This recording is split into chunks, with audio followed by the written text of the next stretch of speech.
потому что Казань. Dear colleagues, good afternoon. It's actually good afternoon because the weather became warmer. Our colleagues told before that they were worrying about the weather because suddenly November had come, like it was a joke. 12 months. Please stop arguing between yourselves because in May suddenly bad weather came. However, after our first day of our conference, the weather is nice today and our work has become very harmonious. Today's session is arranged in the form of a round table. It's very relevant because the topic we discussed today is hardly been rationalized. It is difficult to count the topics of this sphere. It is not possible to combine the term the culture code with numbers.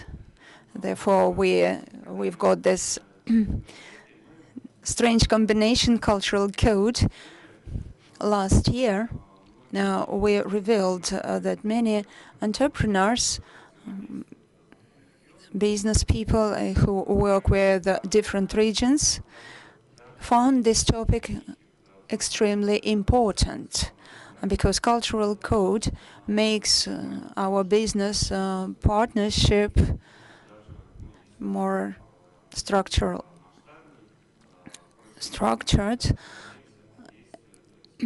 considering the differences between the culture of East and West, of East and Russia, because every country, every business in different countries has some cultural specific features and habits, customs.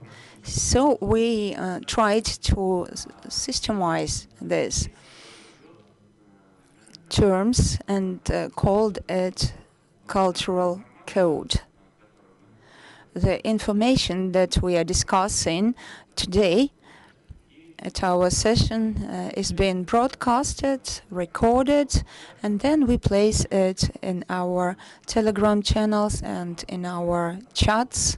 So this information is very helpful for the business people, for the entrepreneurs.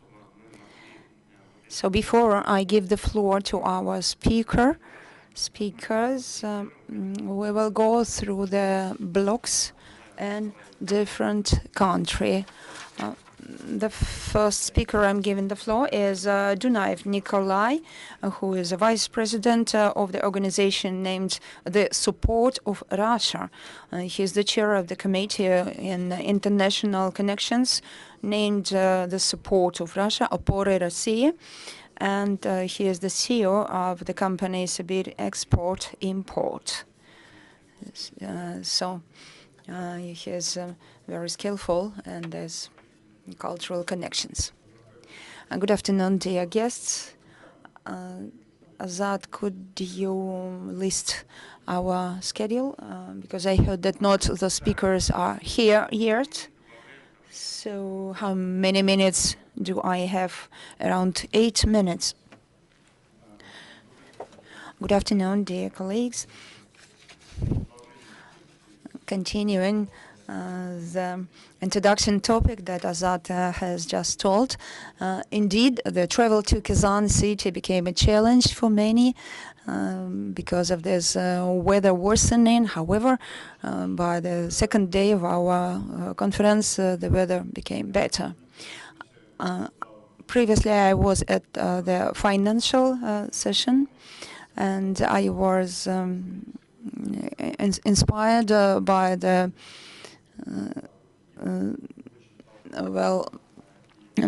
by the fact that the speaker was very well educated and knowledgeable, and he was very thoroughly discussing the nature of Islam finance area. people who are far from this understanding, they are skeptical about so-called Islamic finance area. Some colleagues were quite skeptical about this topic, especially those who are from the northern areas. He told about finances from the point of view of esoterics. And some listeners even commented that whenever I see a person who has a prayer mat, then something is wrong. So this is a skeptical approach of some people who are far from Islamic culture. And because of these ideas, people may have distance or barriers in their communication. Therefore, I'm very thankful to the organizers that they have chosen this topic, cultural code. This is the topic which is very difficult to rationalize. So this was my introduction. I have prepared my presentation on the basis of the key points which I consider important for the entrepreneurs from different countries. And I see this as a solution for making business in the countries of the Middle East. So this is the short, brief presentation of the region that I'm going to discuss. The MENA countries, it is Middle East and Northern African countries. I'm an expert in Middle East countries because Northern African countries have some mixtures of different African culture. As far as you know, that this region has a unique economic potential. Also, language barrier is another issue. The most languages are enriched with suffixes. Therefore, it is difficult to understand because the thought is so-called encrypted in these suffixes. Which this specific feature, of course, make our communication special. For example, there is no direct speech in those countries. For example, a person on the previous session asked, is Islam economy as a social status? It is actually difficult to translate it on Russian. However, if you translate this word "or," will be accepted as blackmail. So, if you suggest a person to choose two things, amongst which the person doesn't want to choose. However, a person was asking this question, was from Kazan University, intelligent, educated, expert in Islamic economy. So he asked, Islamic economy is a kind of social lifestyle, or is it a new mathematics? It's a typical picture.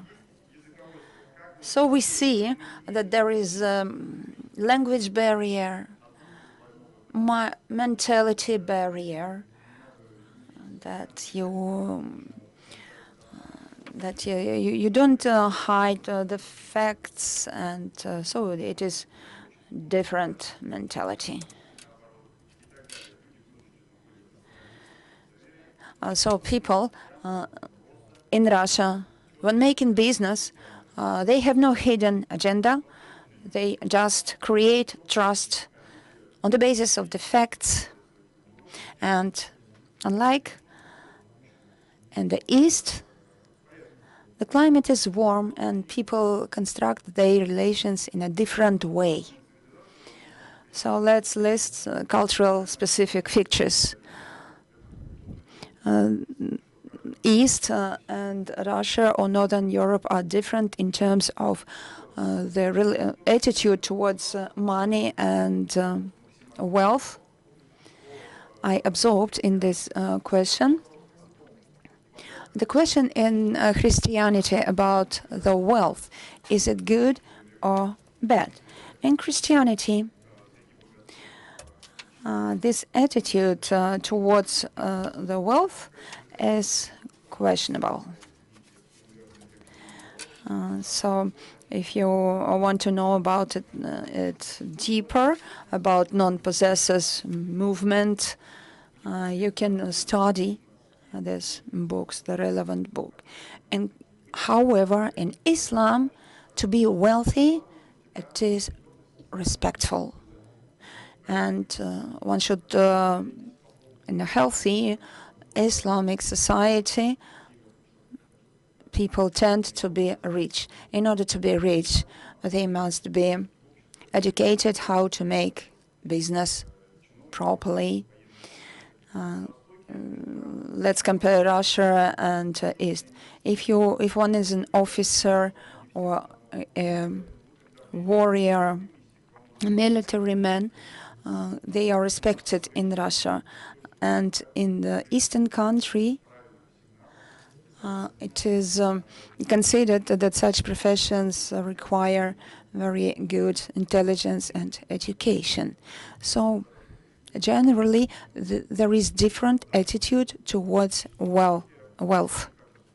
In the East, people consider speech and intelligence the biggest gift of God. So people in the East, they usually try to speak beautiful speeches with association. They tell lots of compliments to women, for example. In Russia, it is not like that. We are not accustomed to speak nice, flavory words. We are usually attached to such terms as my word, my bond. So we are very much addicted to obligations. So if a Russian person was told something, he must fulfill his obligations. If you promised something, then it is you left as a part in the word. So you have to fulfill what you have promised. So this is Russian culture. But in the East, if one promised something, it doesn't matter that the person will fulfill it. It depends on God. Everything is on God's will. And they are more attached to the process, process of trading. Next difference is the attitude towards the price and towards agreements. Like Turkish and Arabians, they say, okay, we want to open factories here in Russia, but please take an educated and proper lawyer to your company. Not just a lawyer who has a diploma, but the special lawyer who is very well educated in the Russian laws. But in the East, you cannot put this condition to your partners, and he will be offended. The main thing is to sign agreement, and it doesn't depend on the expertise of a lawyer. The most of businessmen in the East are Muslims, and they follow the Quran, and they have a demand to sign agreements. Written agreements are the derivatives of your social position and your relations. Therefore, in the East, good restaurants, they don't have a price list because no one cheats there. Next thing is conflict solutions. For us, how we deal with conflicts. We usually negotiate, but for them, honesty is the basis of conflict avoidance. For them, conflict means breaking the balance of your interests. So you should understand the interests of your partner or potential partner. Why, for example, a partner talks strictly with you means he's interested. Try to speak with Eastern partners from the point of view of their interests. For example, I have an experience with some Arabian partner. He demands me to break the rules of our agreement, and so I don't worry about it. I know how to deal with it. Next, I want to say that, of course, we have some common features.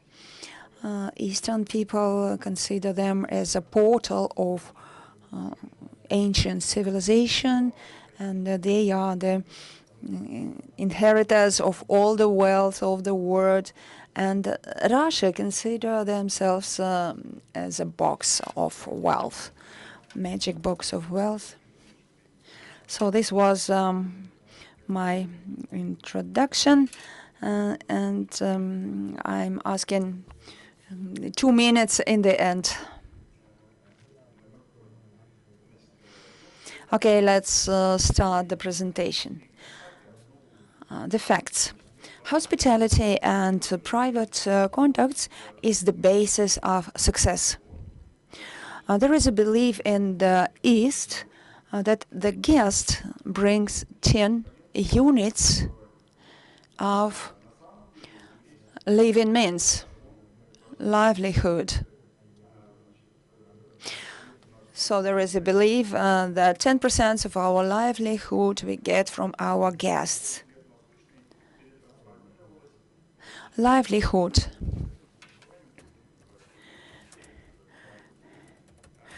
This is the term that Britons used. Daily bread. So it means that the guest brings 10 daily breads to your house, and he eats only 1 daily bread, and 9 daily breads he leaves for the host. So if you meet your potential partner at this kind of conference, you will have more topics to communicate with this person, because you have so many common topics. And so you're already united on the basis of this forum, and you are already trustworthy for this person, and he will trust you more. Next item of the facts: the time is eternal. Hurry is weakness. You know how important for us timing is, unlike in the East. They consider time as just only one aspect of business, so they are never in the hurry. So they understand that everything depends on God. They may build this road, they may not build this road. It depends on God.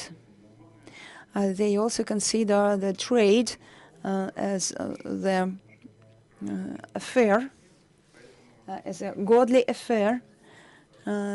So they don't tend to rush in the trade. First, they create their family, they create relationships, and only after that they start to do business.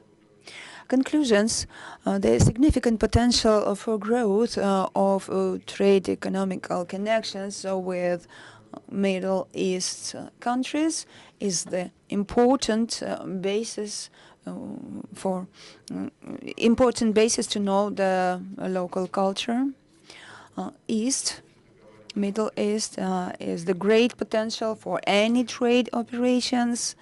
And if you want to find partners on the East, you should travel to that countries. It will improve your negotiations. Don't hide your income.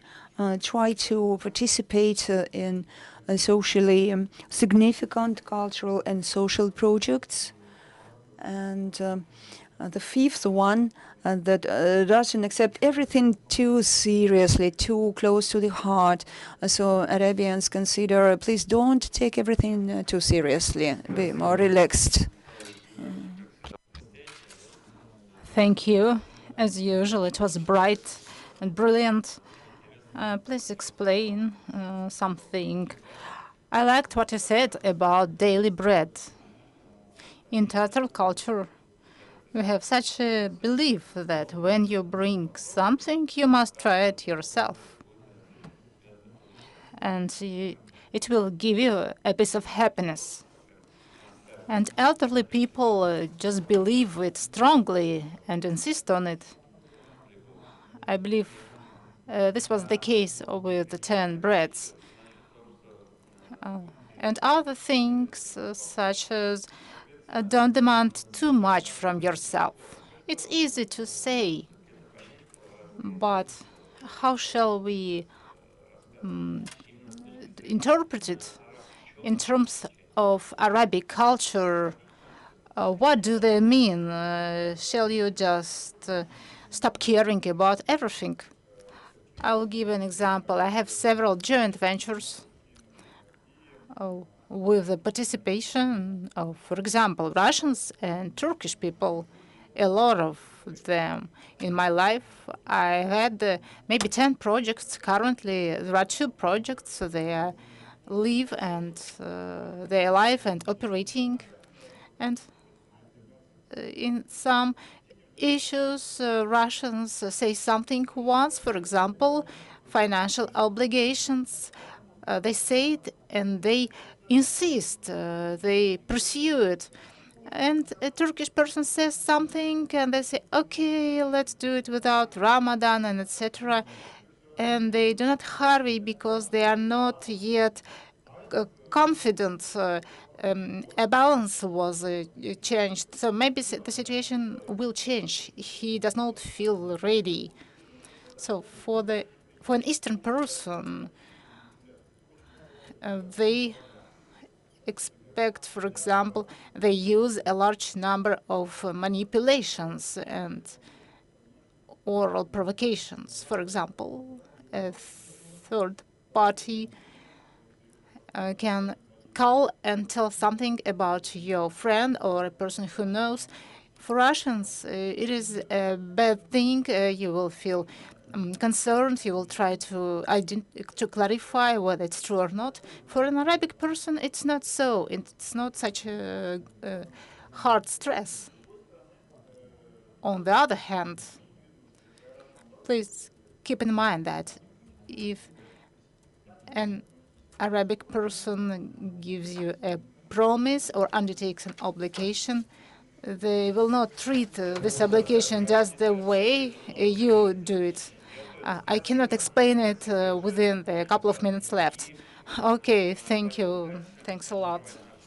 Let us continue speaking. I would like to give the floor to the Ministry of the Economy and Development of Mauritania, Azedine Old-Dadah, so that he explains it using the case of a certain country. Dear colleagues, please put your headphones on. Let us hear about a country and the person who is responsible for trade there and his perception of the situation. If Russian businessmen came to Mauritania, what they shall keep in mind when interacting with your businessmen? Thank you, sir. First, I'm not the Minister of Economy. I'm the senior advisor to the Minister of Economy. There was a small mistake. In Mauritania, it's in West Africa. It's a very open-minded country. It's an Islamic republic. We're Muslims, but very open-minded, especially towards foreigners.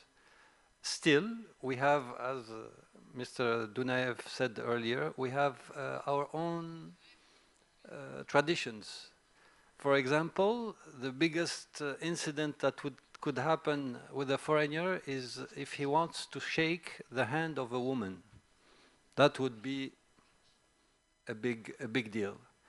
But apart from that, we've been, because of the geographic position of Mauritania, we've been open to trade for centuries. So we're used to meet other culture, and we're open to it.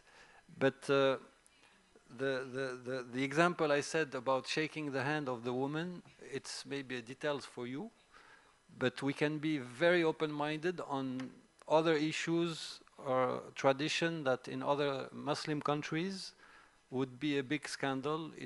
It's not with us. So it's very specific, as it was said earlier, to each country. We're all Muslim, obviously, but with specificities to each of our countries.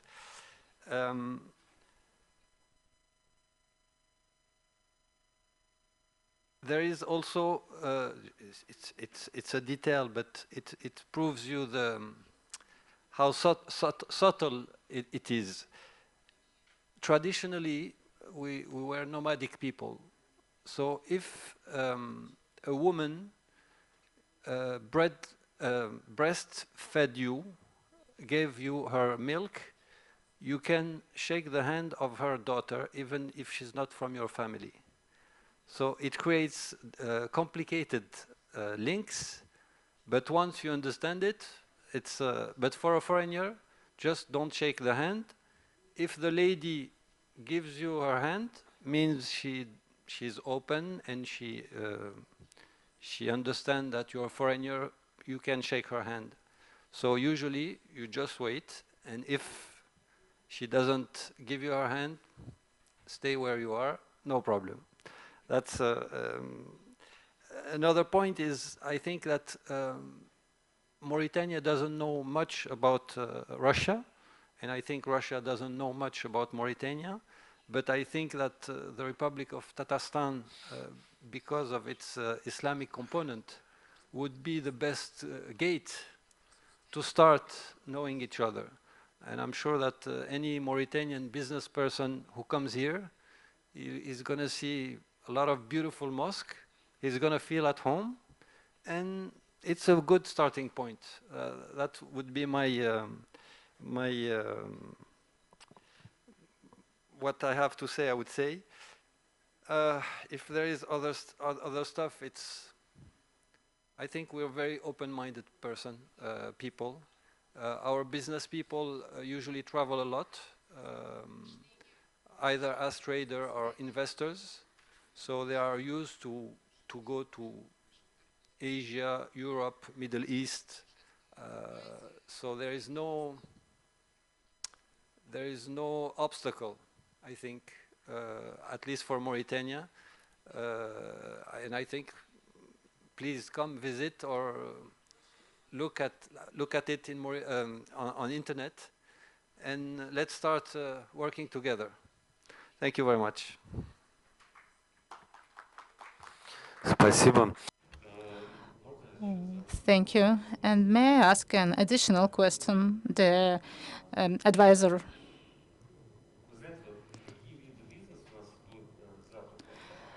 You know, tomorrow we will discuss the algorithms of entering different Arab countries and their business arenas. In terms of, I'm trying to select words so that they are translated correctly. In the context of our platform, what kind of businesses could be successful, Russian businesses could be successful in your country, and what should they take into account when entering your market? What are the differences? You have already mentioned the differences between the business etiquette, but maybe there are other peculiarities, maybe financial and concerning making arrangements, agreements. Maybe our businessmen shall pay attention to some special things. I think there are two aspects. The trading between our two countries. Mauritanians have been traders for centuries. We're very good in doing trading business, not to say we're the best. And then you have a partnership related to investment in any business project. These are two different things. For the trading, I think any Mauritanian trader would seek the best price for the best quality or for the product he wants to buy from you. If he finds a way to have a good deal with you, we're very good negotiator, and keep that in mind. And then for the investment, that's another aspect. I think it would require more time to know your partner. He would come visit you here. You would come visit him in Mauritania. He would invite you for lunch or dinner at his house, introduce you to his family, and slowly the relation is going to build. But I don't see a business deal related to investment being done within few weeks. It's going to take time because we need to trust each other. And as we don't know each other, it's sometimes it takes time. But the best way to cut or to break the mistrust is to sit together. That's it. And as I said earlier, I think Tatarstan is the very good way to start, because there are some similarities, religiously speaking, and who says religious says cultural. There are bridges already. Most. Yes, they are there. We just need to use them. That would be my my view. Thank you, sir. Отлично, да, спасибо. Thanks a lot. And indeed, many said already that personal interaction is crucial, even at the level of introduction to family. So you are supposed to be almost a relative. Thank you, dear colleagues. Please applause to the advisor. Now I give the floor to the Vice President of Synergy Corporation, Yulia Veprentseva. And the topic is very interesting, an international case of opening an educational institution in Arab Emirates. When we were preparing the platform, the session, the program's curricular is a very interesting thing, but what should we take into account? The education is a basic thing for developing the mentality. And that's why, do we have the presentation? Yes. Please, Yulia, the floor is yours. Where is the clicker? That's it. Thank you, dear colleagues, for the floor. And speaking about the Synergy Corporation, Synergy Corporation is the largest university in Russia in 2023. According to the initial official data, We have the largest number of foreign students, which is above 220,000. And I will share the information what students are taught in Dubai and what is the problem, what is the program, sorry. And indeed, the different mentality there and how we could build the whole thing and open a university campus in Dubai and obtain the education license. I understand that it is a very promising market. The head is managed by very knowledgeable and intelligent managers.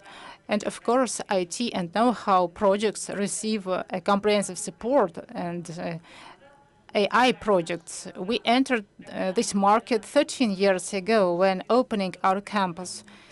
And the management of the country were happy to see a new business entering their country. We managed to find some people who helped us. Of course, it's not an easy thing. It is not quick. It is not easy. It took us a year to open our campus. We had some challenges to overcome, some tasks to accomplish, some stages to go through.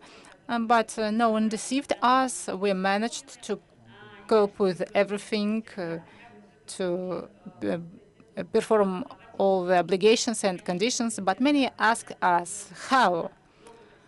Of course, the mentality is different, and it took us some time to get used to each other. But what is similar is that the country and our university are both very ambitious, and we strive to open something new in new countries, providing educational services. And we were asked as well, how many students will attend it? Who is interested? Yes, Arab Emirates are a country visited by many foreigners. We have a lot of students. And therefore, there will be always people who are ready to receive an intelligent and well-structured higher education. One of the conditions was that we have a high-quality educational curriculum fitting the requirements of the Arab Emirates Ministry of Education.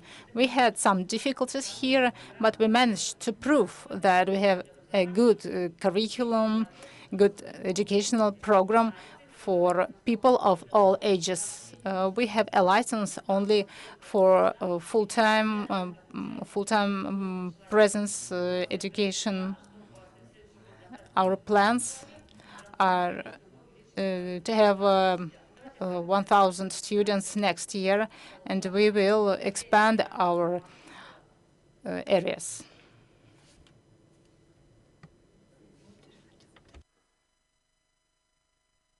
Нет презентации. Хорошо, давайте тогда я коротко расскажу далее. Если нет презентации... There is no presentation, so let me continue. We received the license of international accreditation to run educational activities beyond Russia. We provide higher education services, postgraduate studies, and MBA. You may see our presentation on our website. Look for Dubai Synergy Campus in Google. We will send the presentation in our chat. In 2022, we solemnly inaugurated a new Synergy Campus in Dubai. We received many new students. Many of them wanted to study there with daily attendance. We actively work with our students. We have a very intense life. Apart from the normal obligatory studies, they also take some additional activities. They go to tours and to various destinations, run some competitions and sport activities. They have a very active student life. Dear colleagues, in the web chat, you can see the presentation right away. our branch of the university received the license from the Dubai Ministry or Agency of Knowledge and Human Development. Many ask us, how did we manage to receive this license? Indeed, it is hard. We negotiated and interacted with this Dubai agency for a year, proving the quality of our education. But for those who are striving towards their goal, everything is possible. And as mentioned by my colleagues, there were some nuances relevant to the negotiation with Eastern people. Several months ago, we underwent the procedure of accreditation and repeatedly obtained the license in the experts from the USA, France, and Australia checked us.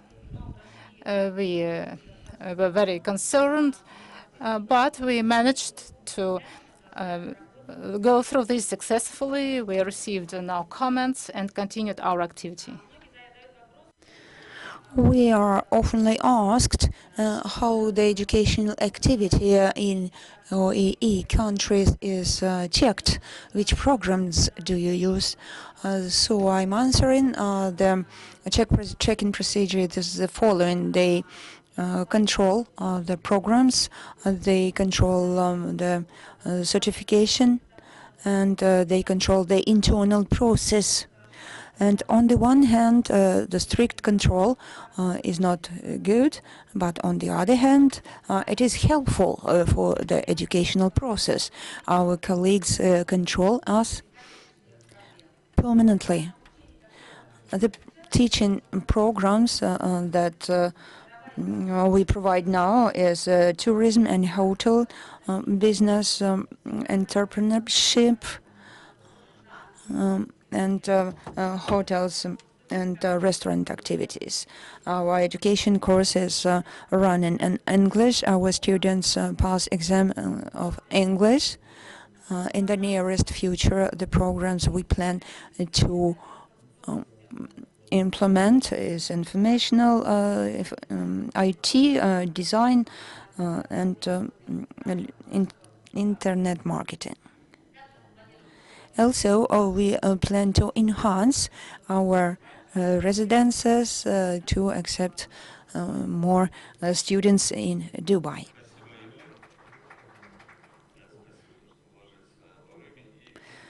Thank you, Yulia. So, what was the main success factor of your project?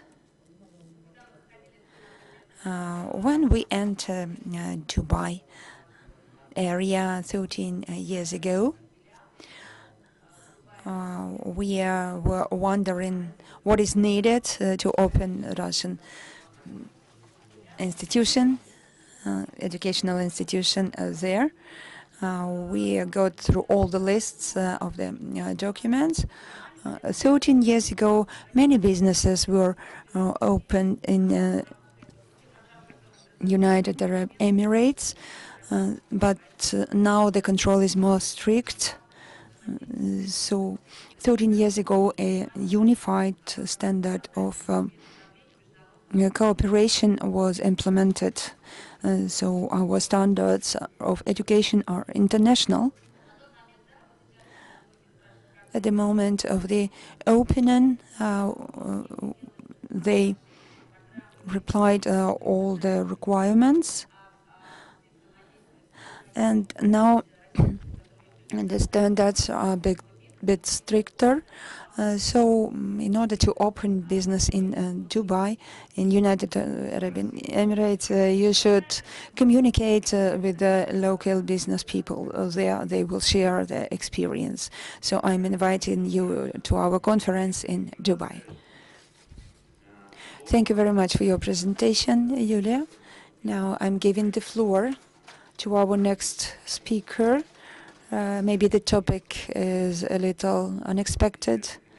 It is not about foreign institution.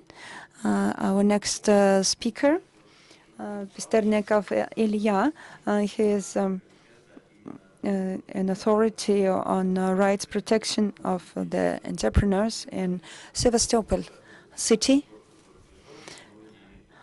and the south of CIS.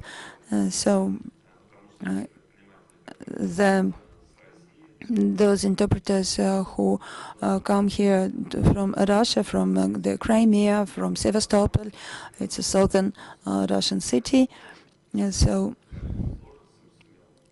he came here with many difficulties from Sevastopol.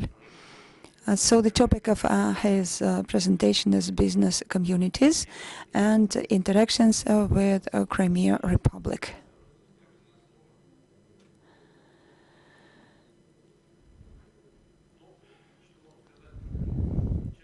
So what can I say about the Crimea?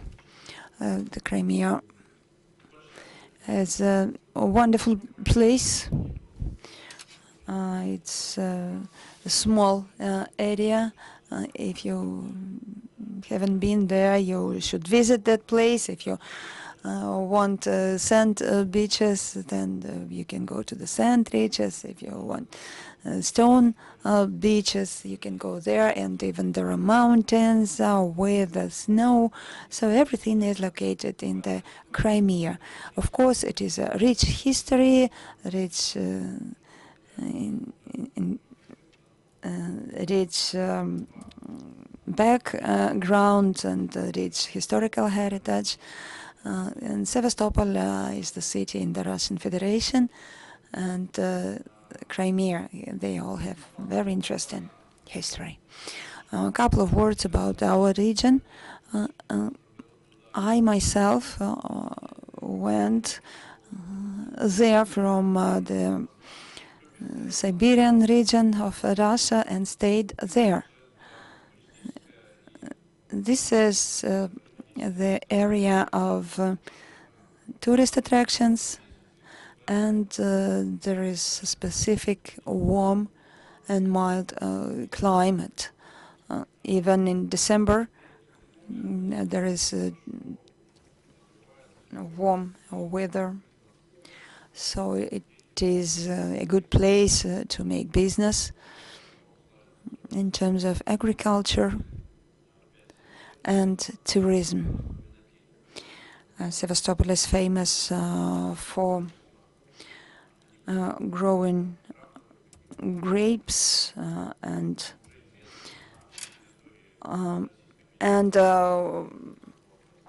wine making. So they are prosperous in this term. There are factories of wine making, and I myself walk in this area, and I take some recipes, old recipes. We've been walking on the results of those wines using different fruits. And also there can be good business with lavender growing. People come there to make a photo session with the Crimea lavender and other types of businesses can be prosperous there. Also, I'd like to say about the specific features of advantages and disadvantages of work in Crimea.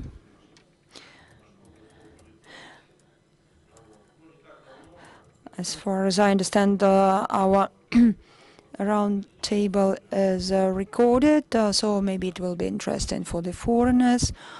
The Crimea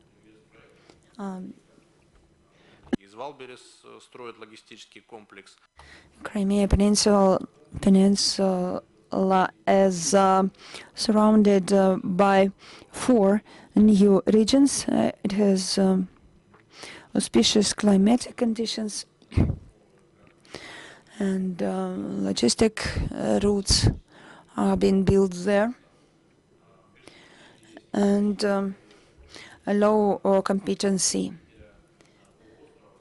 is there for development of the Crimea.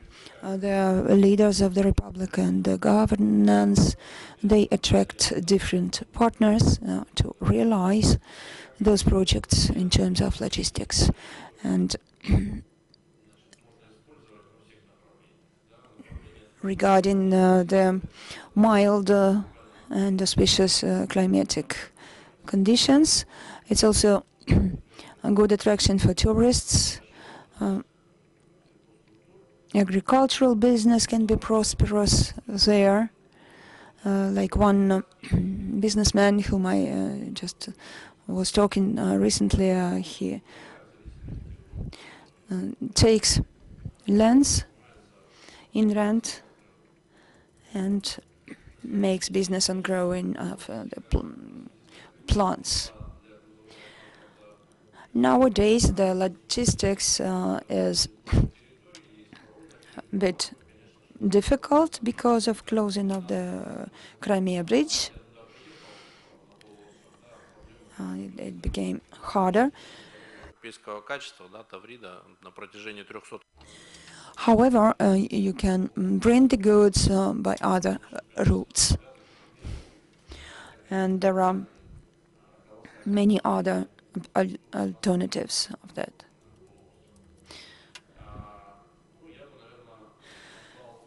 So what else can I say?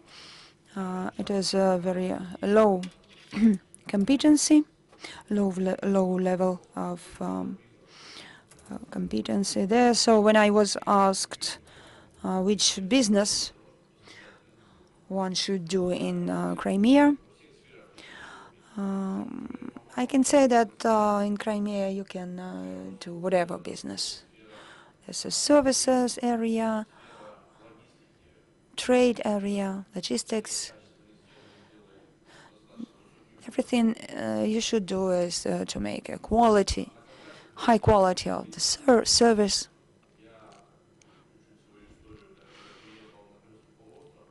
And I myself did it, so I can give an example. So I started to arrange my business with around 100 employees. So everything I was to do is to create new activities, new competencies.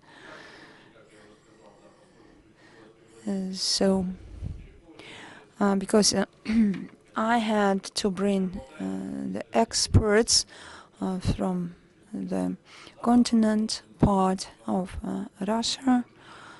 So I would say that Southern mentality was prevailing, and it was also an issue. And for those entrepreneurs who want to move to Crimea, регионах, особенно, там, скажем, начиная от средней полосы, там, Сибирь, Урал.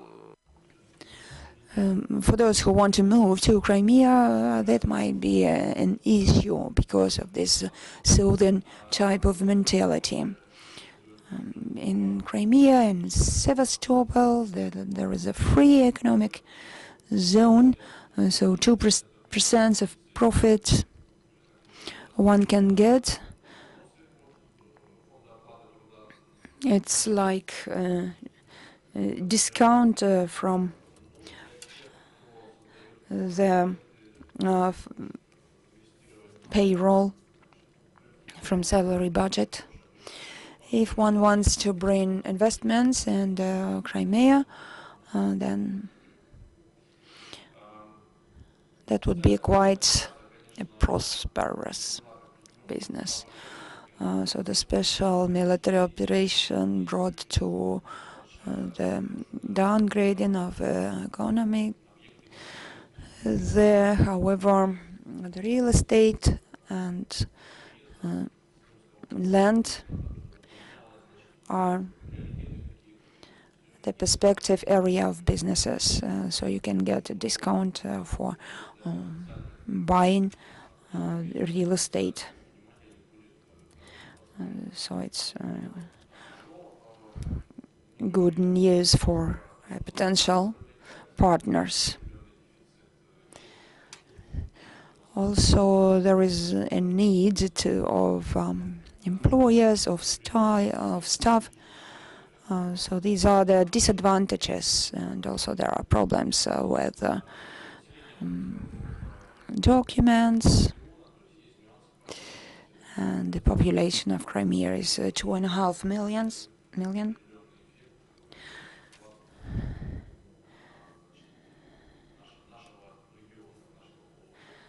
So this was my presentation about disadvantages and advantages. Anyway, the Crimea is unique. Please visit Crimea Peninsula. Please visit Sevastopol. It is a unique city. It's the most so-called Russian city in the world. From the Crimea Bridge until the north of Crimea, Chernomorsk city, you should visit. And also, you are welcome to make business in that place.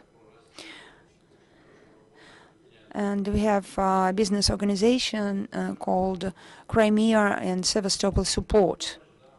So these organizations will help you to make the business.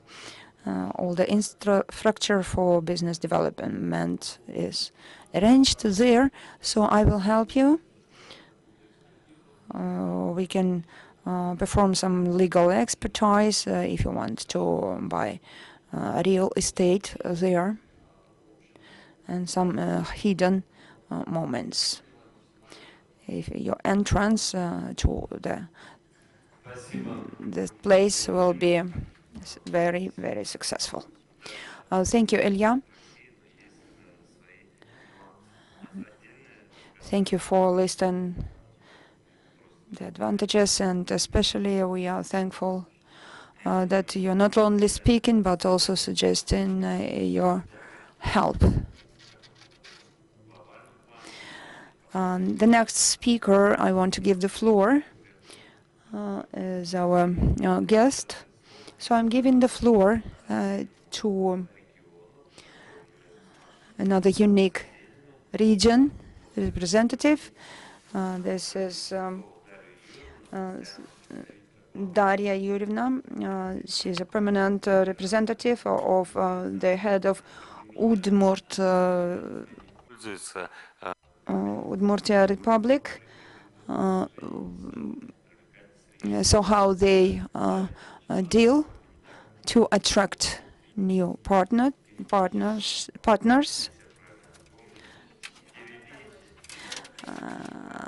Actually, by the way, I want to say that recently we visited Udmurtia, Peripetya place. I forgot the name.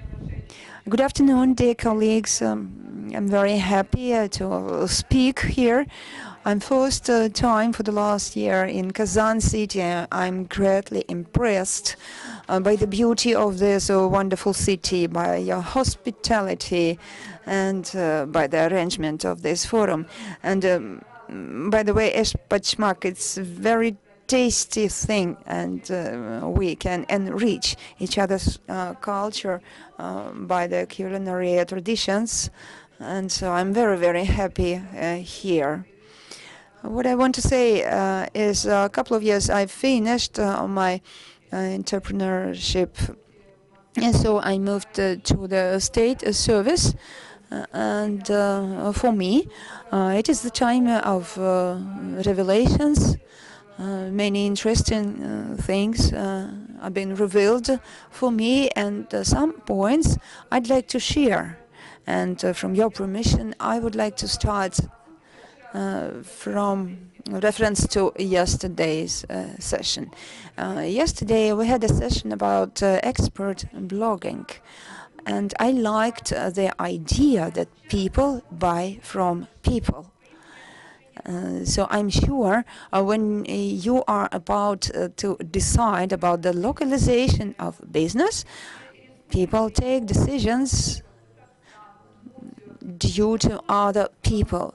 So when we choose the region where to arrange our business, we see personal stories of different people, and we see the city itself, and we can choose on the basis of those facts. So this is my presentation. Of course, Udmurtia region is headed by Alexander Brichalov. Udmurtia is one of the leading regions, and Udmurtia is a part of a global world. There are many exports there, and they are present here. You can have a look here at the expo. You will see unique companies exporting. Yesterday, I brought coffee exported from Udmurtia to dozens of countries of the world, including Brazil. I wonder, I'm astonished, why Brazilians purchase these? How do they do this? Who would expect that Udmurtia will export coffee? And this tasty coffee has become a kind of brand for professionals. Some information about Udmurtia. The population is 1.5 million people. It is located on the Trans-Siberian Railway. It ranks third in the production of dairy and milk. It has significant potential in terms of other important sectors, such as steel industry, drones. We have some achievements concerning the business climate. Over the 5 years, we rank first in terms of the minimal administrative pressure on business. We have additional preferences for potential investors. But in my opinion, it's not so important. When I start speaking with investors and start saying to them, see, we have a special economic zone, we have customs with some preferences, you will have very cheap land, basically free of charge, costing only 1 ruble. They smile, and people never say what they think immediately, but they never arrive. And those who arrive find some other interesting things of attraction. Udmurtia is the motherland of Tchaikovsky, a famous Russian composer. And this is a part of the cultural code used to represent Russia abroad. I believe one of the most successful solutions to attract people to Udmurtia is called holding festival in the native region of Tchaikovsky. When some companies from abroad think where to invest, maybe they think about other options, but when they tell them, when we invite them to the festival dedicated to this famous composer, Tchaikovsky, and this festival is conducted by Gergiev, a famous musician, they arrive. We are visited by 40,000 people every year. And for these businessmen, it is very important to come personally, to look at other people's eyes, to speak tete-a-tete, and to have a tour, a walk around Udmurtia production sites. And then some investment projects take place. For example, a milk plant.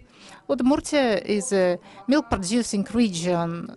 We produce 1 million tons of milk and export it to China, to Egypt. But who will decide to build a plant based on this information only? But the investor from India, with whom we cooperated for many years, as a member of Indian Chamber of Commerce, we had joint missions with Apura of Russia. He came and ordered the design documentation, invested money. He is building the plant.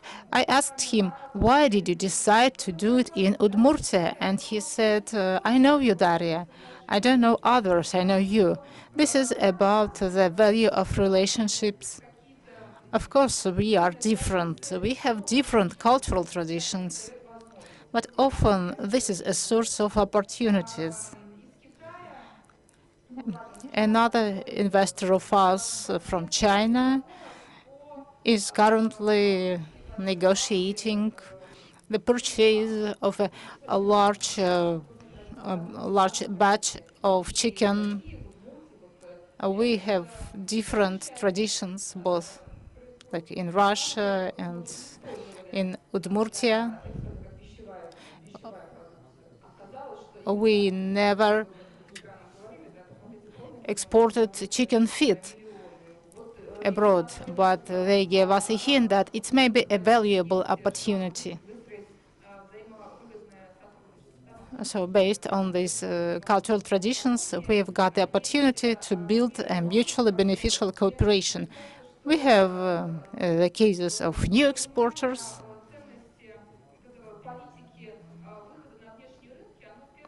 And I believe the value of this policy of entering new markets is not that we have some already established export schemes, patterns, export traditions. Our region actively supports the companies entering other markets. But in terms of culture, culture is always also important. Udmurtia is the native region of Kalashnikov, the inventor of fire gun. Kalashnikov is an important name. It has become a brand. Actually, you can see Kalashnikov Sport sign on the screen. This is a brand.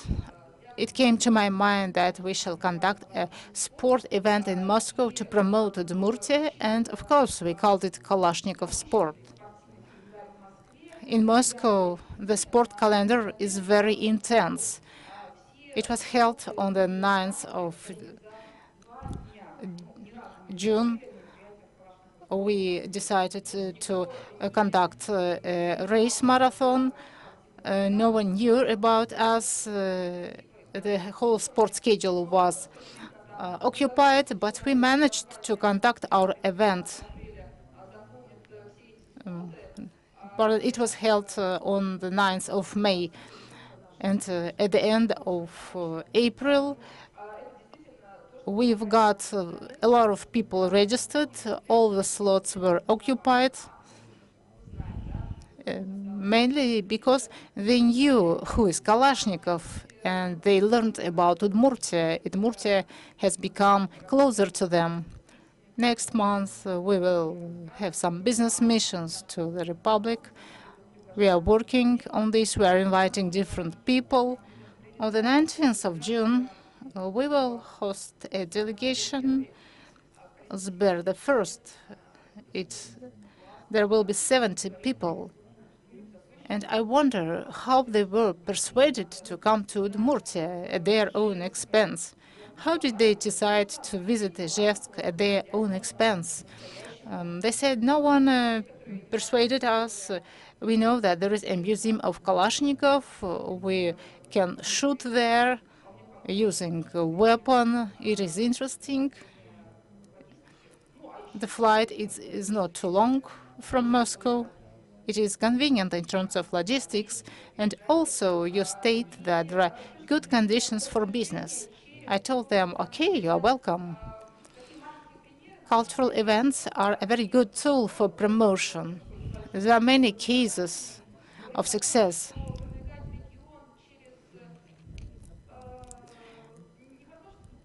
When promoting your region, no one will buy it if you tell them buy our land. It costs only 1 ruble, but invest in us, no one will do it. No one will be interested. But the situation is different when people visit certain events. We conduct the festival in the native region of Tchaikovsky. We have other festivals, some gastro festivals.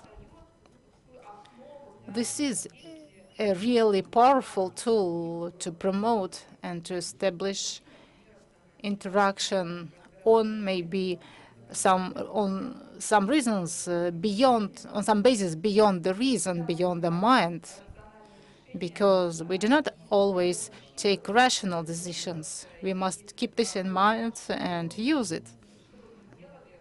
We must understand that wherever we do, whether support to entrepreneurship, interacting investments, first of all, we all are people with our own ideas. And based on these relationships, the partnership is often longer and more stable.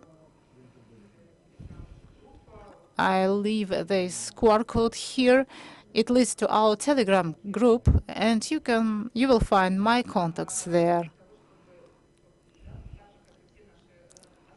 so that you just like our investors, you could find me, and that you know that you have a person who you know in Udmurtia, and maybe it will develop into mutual relationships. Thanks for your attention.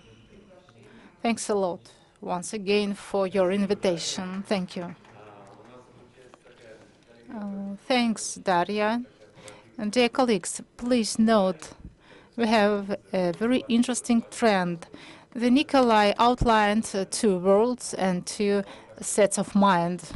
The next colleague told us that when you invest and if you are introduced to the family, you are becoming a close friend. Daria has now spoken about such an aspect that some motivational proposals play a secondary role even in terms of money. Sometimes, of course, money decides, but not in every case. There are other factors, some common interests, common knowledge. In this case, it is Tchaikovsky, common background. And this is a tool to promote the region. And only after that, an interest arises, including an investment interest. Let us continue our tour around the world. And let us switch again to the Emirates. What is Emirates? Is it a market or possibilities for Russian business? I'm giving the floor to Tansura, Kristina Tansura. She's an expert in the development of business in the Middle East. Thank you.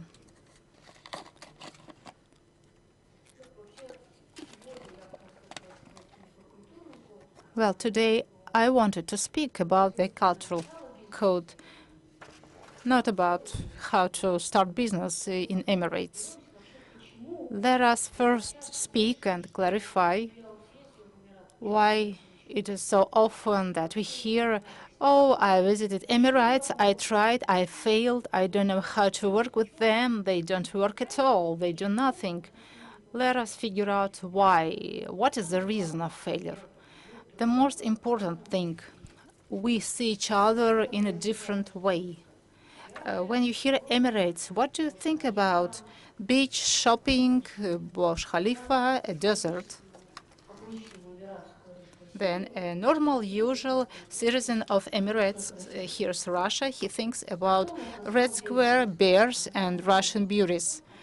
What is the reality? The reality is a huge cooperation between two countries.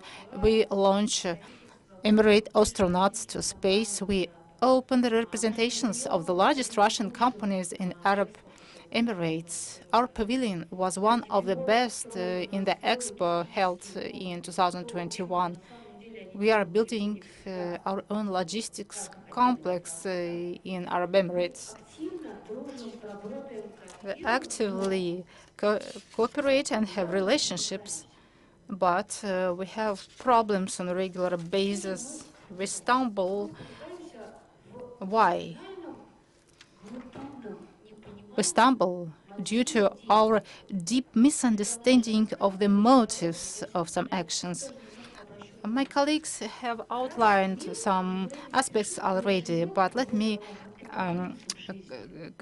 say it again. Arab world does not hurry. They live upon the will of God. We have a different approach. We create our happiness by ourselves. We do everything ourselves. This is the main difference between us. They believe whatever is supposed to happen due to Allah's will, it will happen, while we believe that we can do everything by ourselves, and we must do everything by ourselves. We run, we are in a hurry, we live today, here and now, especially after the process that happened in February 2022. We never plan for 15 or 20 years ahead. When I say that Arab Emirates have the next 50 strategy, which is a strategy for the next 50 years, the audience first giggles, and then they ask me, "You're not kidding? They really plan for 50 years?" And I answer, yes, I have been living there for 14 years, and they do have such strategies, and I saw it with my own eyes how they do implement these strategies, even without a lot of document flow. They really implement the strategy. We don't live like that. Maybe due to our Soviet past, we forgot how to plan for a long period. We value our reputation on the one hand. On the other hand, unless your crime is proved, you are not considered to be a criminal. We have even certain proverbs like this in Russian. And we like to, let me say, to bring our own sand to the beach. And every second business who approaches us for consultancy, asks us, tells how, we start explaining, and they tell us, no, it's not the proper way, we work in a different way in Russia. But we must understand the difference between us and Arab countries, and all Arab countries are different as well. Each country has its own peculiarities. They have different religion, what is important, and they have different deep traditions and rules. Of course, they are all Muslim countries, but there are different nuances, and they even speak in different dialects of Arabic language. And our favorite, trust in God, but be active and rely on yourself. It's our approach. In the Arab world, they have a different approach. They have a strategy for at least 10 years. They think that their parents have created the foundation, and a person continues to develop this foundation to pass it to their children. Reputation is very important. They believe that we are Arabs and Muslims, but we all are different. And they insist on this very much when speaking about, with foreigners. You should not ask a person in Saudi Arabia what they think about business with Iran, because these two countries are in a very big conflict. And there is a good proverb in the Arabic language. Beware of hurry, because hurry brings regret, sadness, and disappointment. When you hurry up your partner, the business will be bad. And once again, everything happens due to the will of God. How can we deal with all this? The crucial thing is to study the market you are entering. because understanding is half the success. Before starting business in the East, start learning it, start understanding it. Maybe you can bring your sand to the beach, but do not bring your sand to East. First, evaluate the situation and learn how your goods, your services are sold in this country. And hiring is not a good thing. In my life, there was a case when I put the scarf on my head and showed the respect towards the delegation. It gave me a good deal. So I contacted them before in Dubai. Now we are good friends. I am in friends terms with the whole family, and I asked him how it happened. He told me, "You were the only European woman covering her head when I visited and came to talk to her." This was a sign of respect. I understood that I could trust you. This is the second important thing. Trust. First Allah, the second trust. Unless your person trusts you, it is absolutely crucial for all Arabic countries. Unless your partner trusts you, you will not make a deal with him or her. You will never make a deal, even after long negotiations. And now we pass to etiquette. This is the third important rule of business. Our approach is to make things very quick.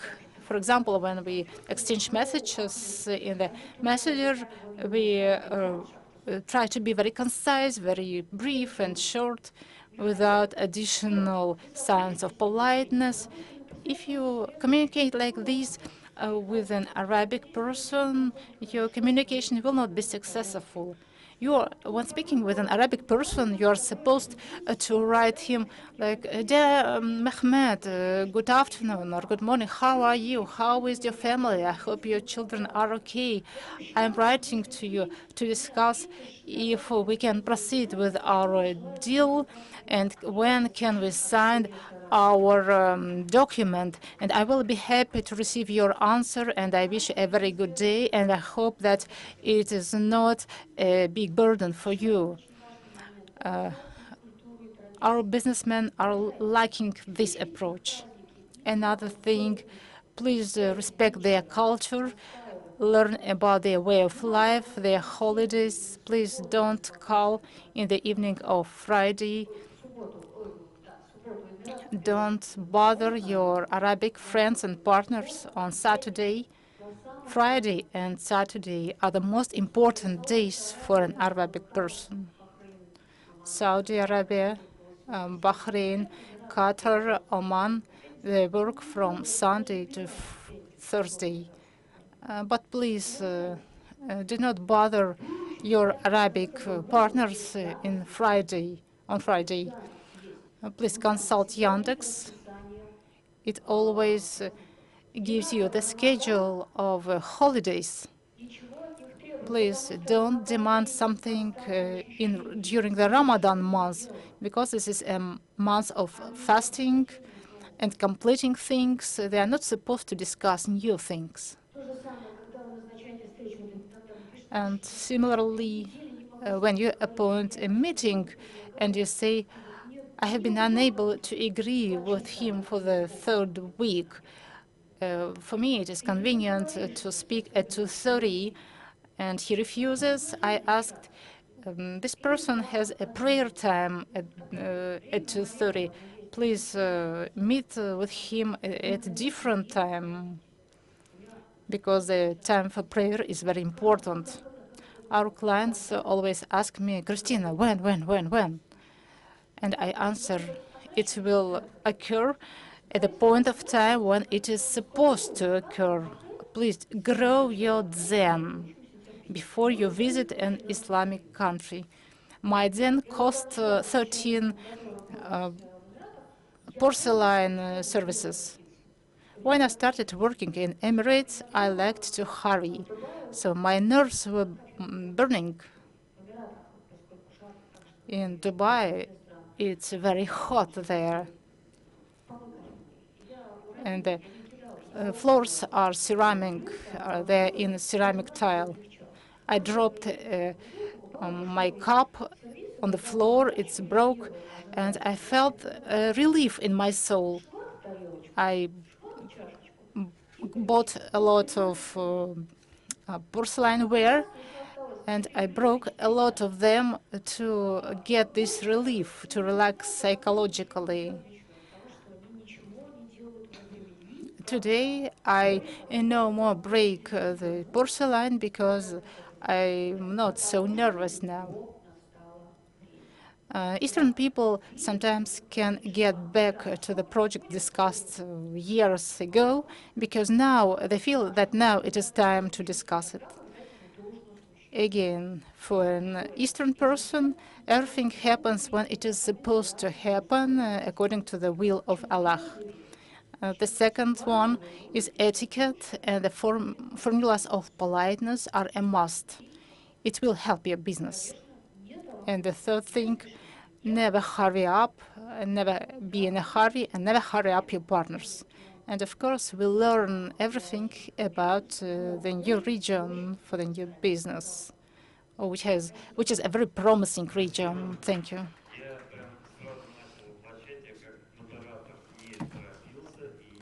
Thank you so much. I have started implementing what you have told because I'm not in a hurry. I didn't force you to finish because we are running out of time. Thank you very much. So my question is a bit provoking. And in terms of your world view, different world view, because you live in Dubai.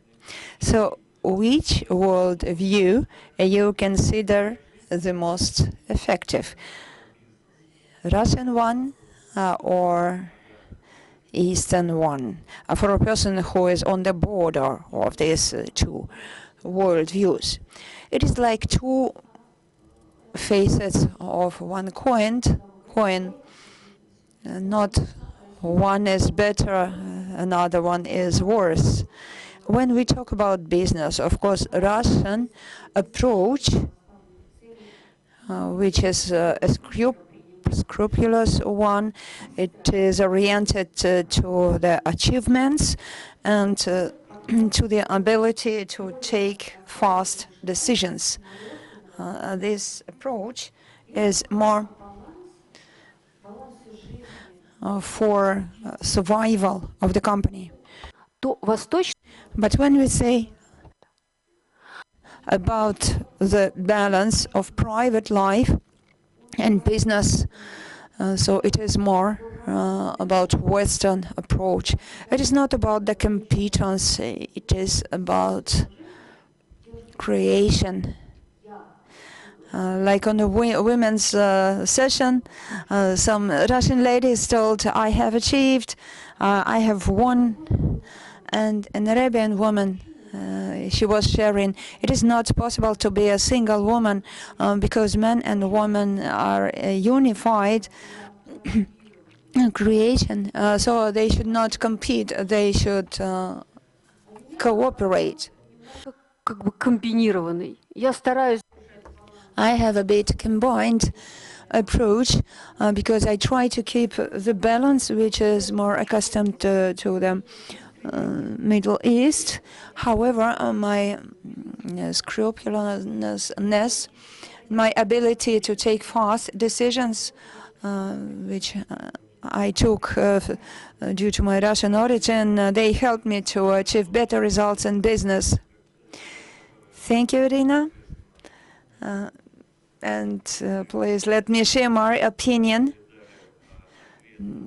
You have given the answer that you prefer the answer, but you gave it in completely Eastern manner, very accurately and very diplomatically.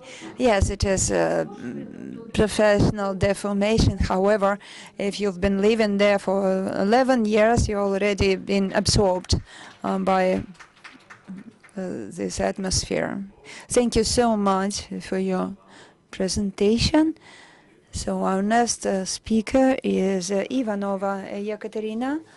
She is the director of Roscongress organization, and she's also a director of Russian design, for industrial design. So she is the creator. Thank you for giving me the floor. I want to continue the topic that the previous speaker touched regarding the business ethics. In order to be ethical, polite to our foreign partners and to be interesting for them and to make the foreign partners interesting for us, first thing that we should do is to study the cultural code of different people. Actually, for Russia, the Eastern world was never a foreign topic because there are many peoples live in the Russian Federation, and Russian people are acquainted with Eastern mindset, and they live between these Eastern people. And of course, people from Tatarstan, they are penetrated with this Eastern culture. The Tatars, they are very familiar to Russians. And the subjective word, the word of subjects, I mean the word of design, of interior design, and these attributes of culture is the basis of learning the culture of other people. So this interior design is the thing that Russian people are very much familiar with. First of all is Persian or Eastern carpets. And of course, these vessels, Eastern vessels, pictures. We know a lot about this Eastern culture through this attribute of interior design. Next thing is this lawn garments of East, like our ancient poet and writer Pushkin. He was wearing this lawn home garment in Eastern style. It was a bit surprising then, but now it's not a surprise. Pushkin never visited Eastern countries, but he is describing this Eastern world in a very wonderful way, like he was writing in his poem Ruslan and Lyudmila. He gave a nice description of Eastern culture. The description of Eastern culture and East enriches our internal world view. In 1832 was the beginning of Russian people acquaintance with Eastern culture, when those statues were built in front of the university. Another thing, I was impressed by one of the previous speakers, Yulia, is the description of Synergia University, which is located in Dubai. It is interesting when different people from different nations are located in one space, and it helps our relations to improve. Arabian Emirates are very attractive, and they have been they become more attractive for the last 10 years. And in previous years, we signed memorandum of understanding between Arabian Emirates and Russia in the area of culture. It's very important that it was signed in relation to culture. What else I want to say to our previous speaker, that Mauritanian culture is also close to Russian people, and one of the famous ancient building, which is in the center of Moscow, this villa or palace, Mauritanian palace in the center of Moscow in Vozdvizhenka street. It was the symbol of Mauritanian architecture in Moscow, so it's very attractive for us. St. Petersburg is also famous with ancient palaces and villas of Egypt, Mauritania, and eastern countries. So the interest to the Eastern world has been existing for a very long time, and also interest to Russia in the East was also existing for a very long time. Another attractive thing for Eastern countries is Russian caravans, trading caravans.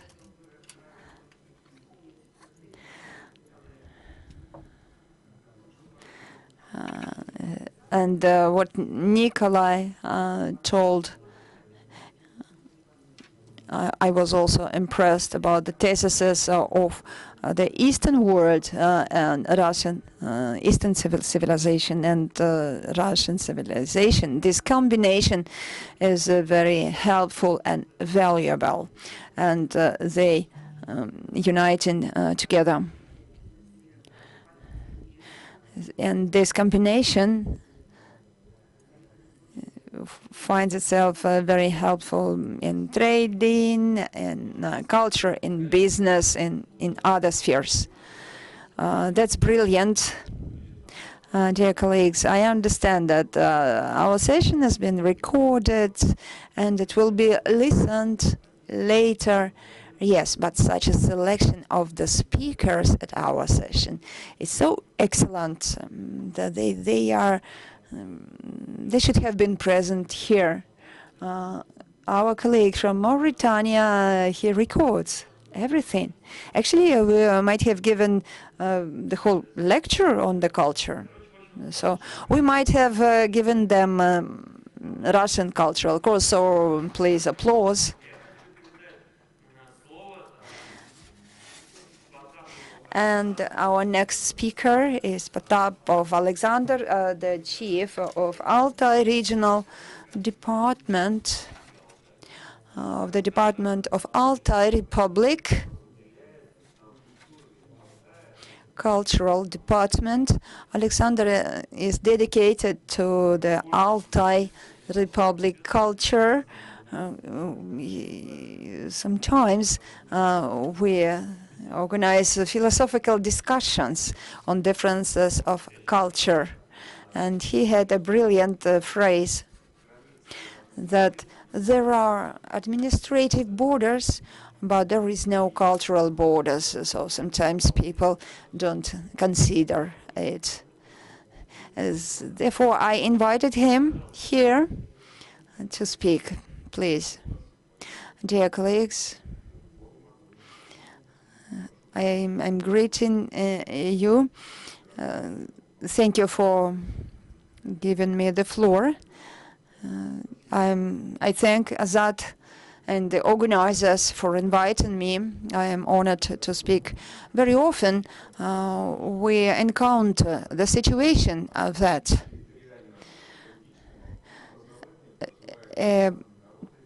administrative region limits with its border different nations. But I want to tell not about the administrative border. I want to start with the description of a beautiful region, Altai Republic, which has 3 borders with foreign states: Mongolia, China, and Kazakhstan. Population of our republic consists of 3 populations: this Altai people, Russians, and Kazakhs. And religion also differs. Russians are generally Orthodox followers, and Altai people sometimes are Voodoos, sometimes they are Buddhists, and Kazakhs, they are Muslims. And there is a trans-border term as Big Altai. It includes 4 regions. There's a China region, Mongolia region, and Kazakh Altai and Russian Altai. Before, the political borders didn't exist for people. Ethnic Kazakhs dominate in that region, in the region of the mountains of southern Altai, and they dominate in the whole Altai Republic. For them, those borders are conditional, and the politicians of the adjacent 4 states allowed the Kazakhs visa-free traveling. If one is registered in Altai Republic, one can visit Mongolia without a visa.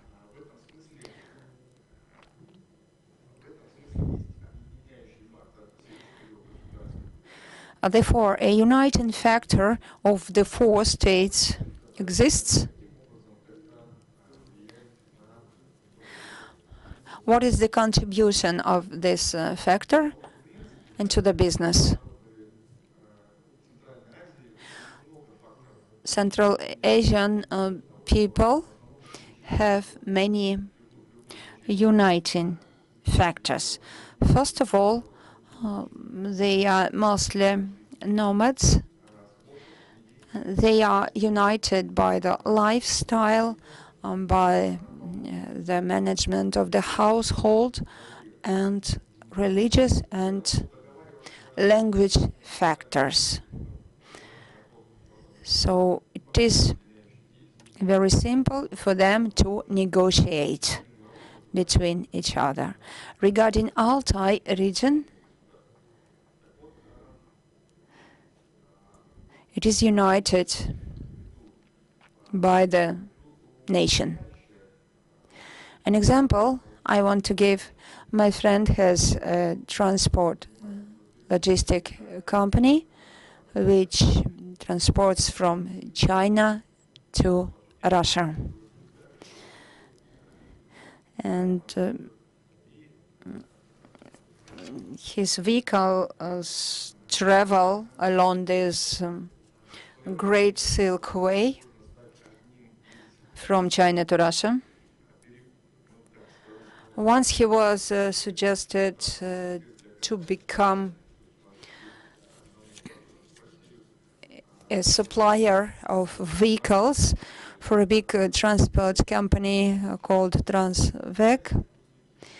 He was suggested to be a supplier of China trucks, and he won the competition with other transport companies. Why and how? All other transport companies have big influence of human factors drivers. And it was a very short time to select drivers. And which advantage my friend had? He selected drivers from the 4 regions of Altai. So he had Kazakhs, Russians, Altai people. So he collected good stuff of the drivers. Therefore, he won the competition. So this was my example of success. Therefore, I want to finish with that.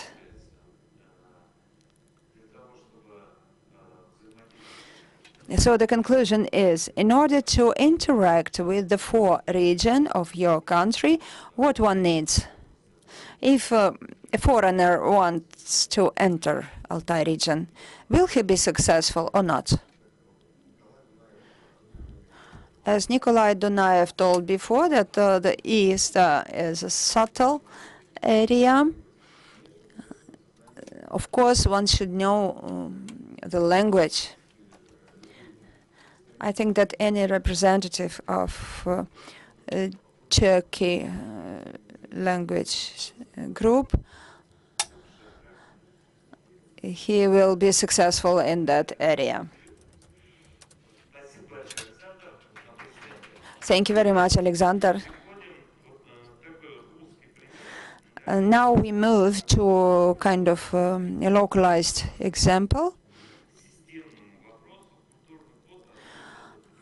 We move to a systemic question.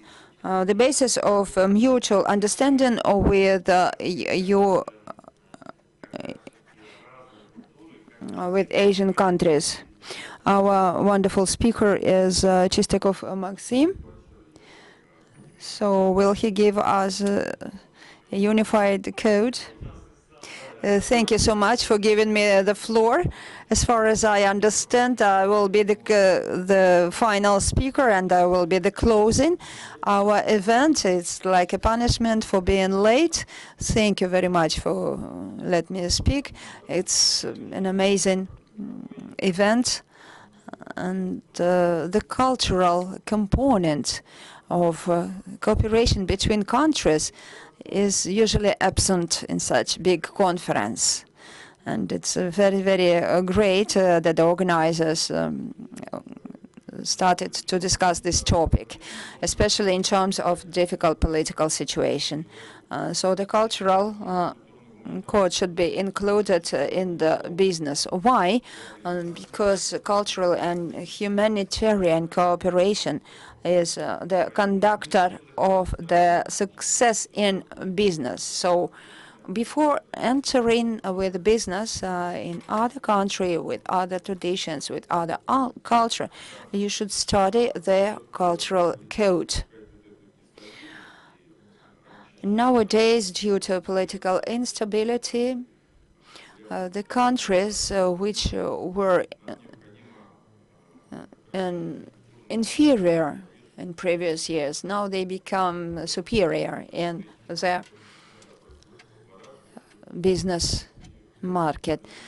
So our main attention should be directed to understanding of cultural specific features.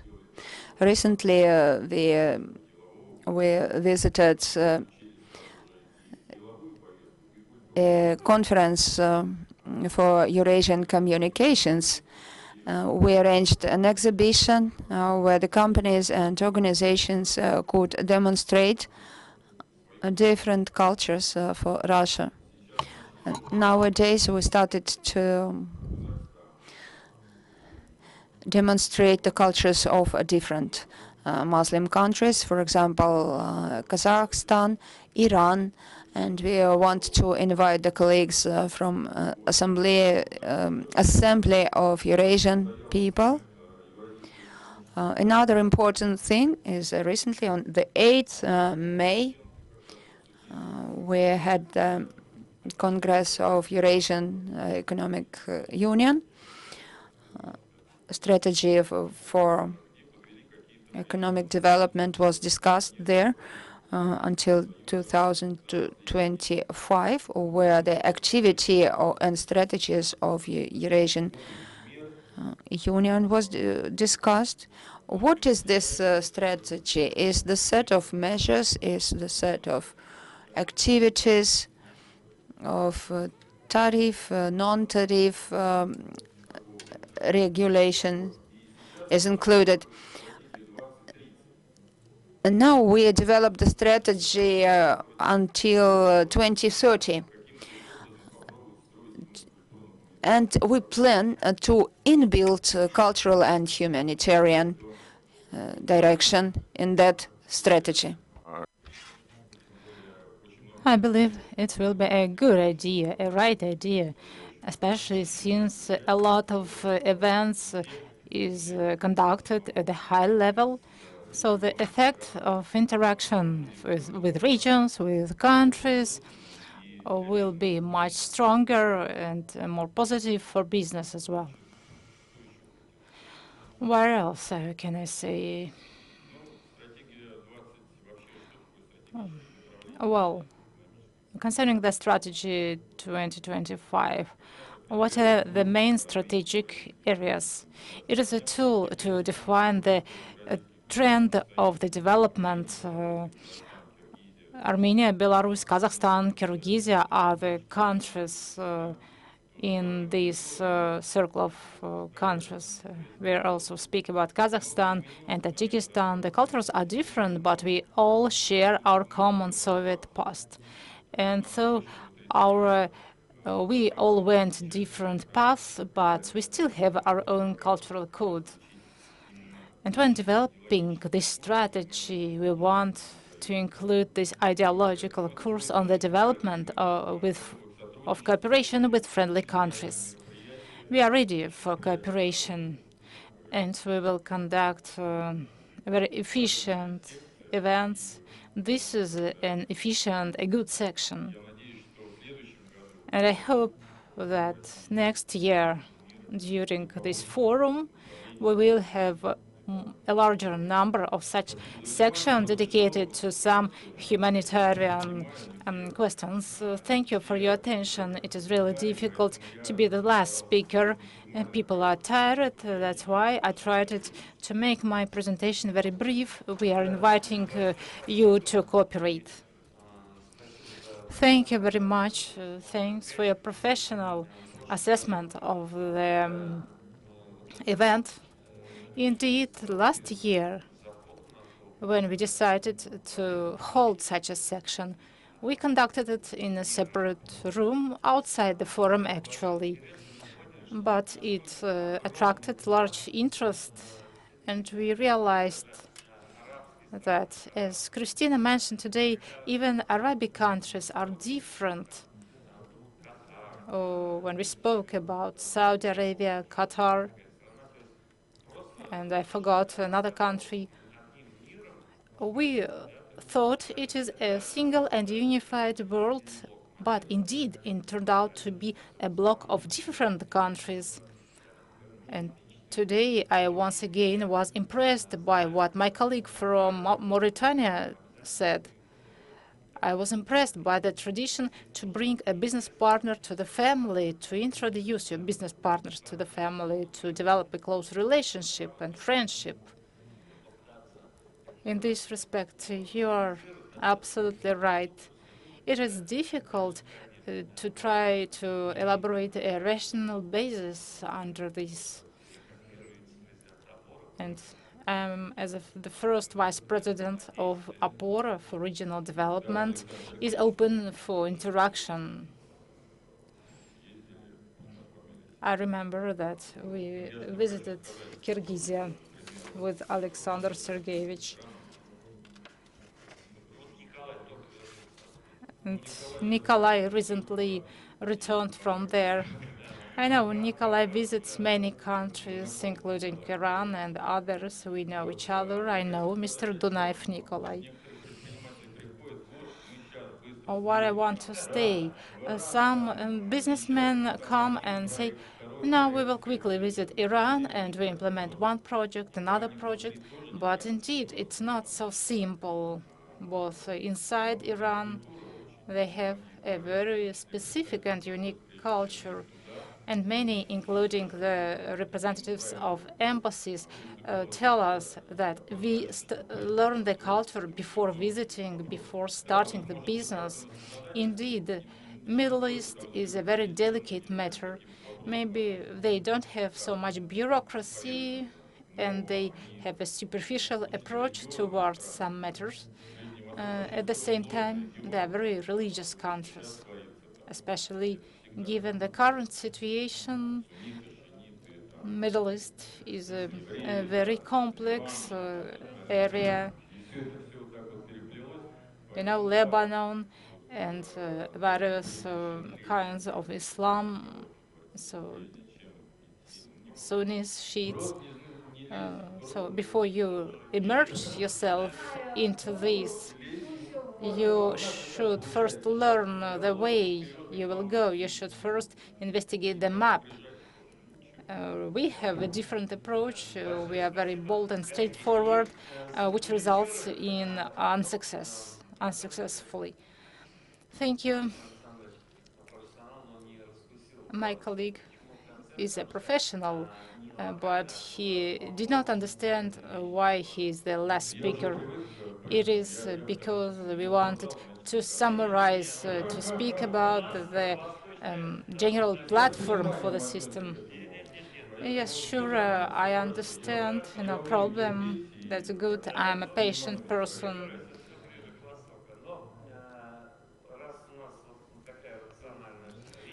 Well, but since we started speaking about such rational things, we are out of time actually already. But I would like to give the floor to the representative of the public chamber of the Russian Federation and ask how, since we don't have a legal initiative, but at the level of implementation in the region, since you work with the entire Russia, since you are a public chamber, how could we enlist the cultural code on the agenda? Mr. Goloshanov, the chairman of Opora organization, and also he's a member of the Public Chamber of Russia. Good afternoon, dear colleagues. It is unexpectedly, but I will do my best.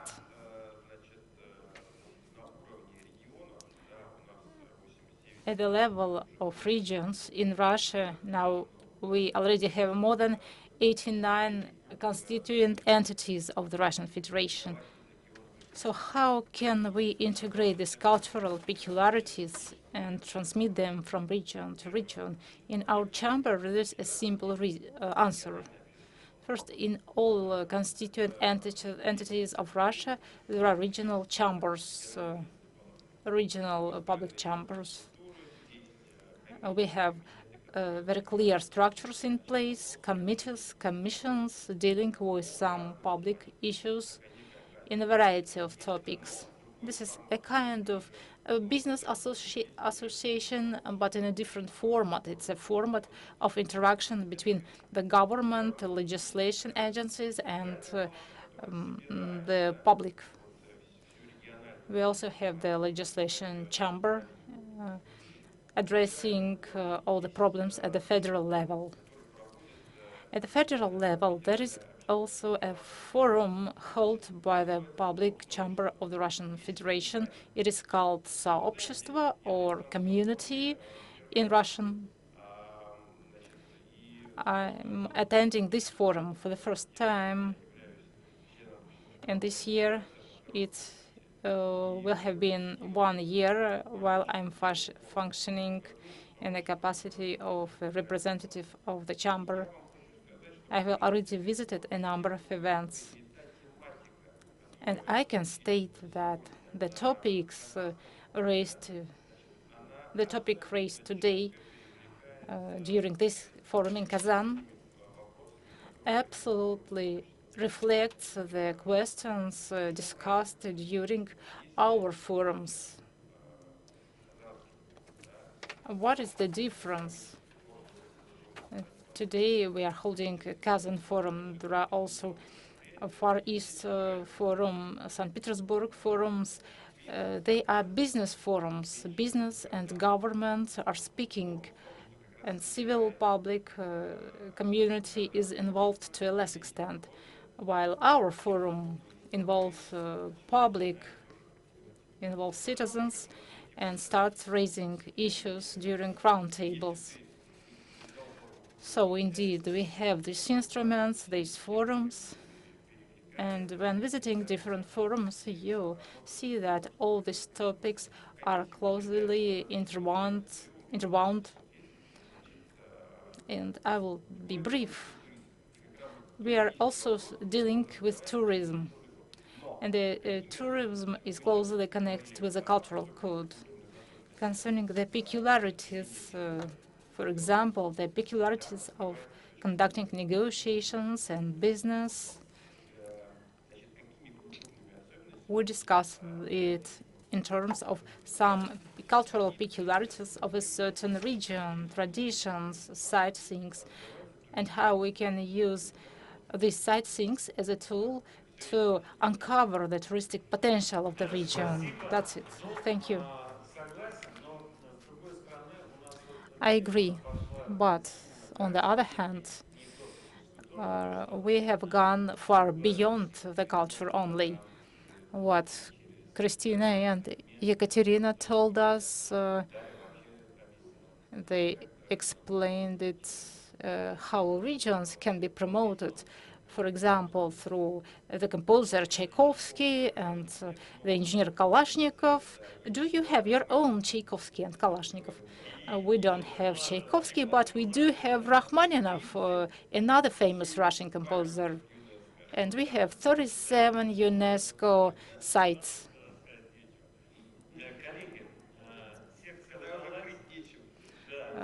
So you have won. Nothing to object. Thank you, dear colleagues. Please gather for photo together, or we will continue our session and discuss the algorithms of entering the Islamic world. I invite my colleague from Mauritania and everyone who attended today's roundtable, because that session will be a continuation of today's section.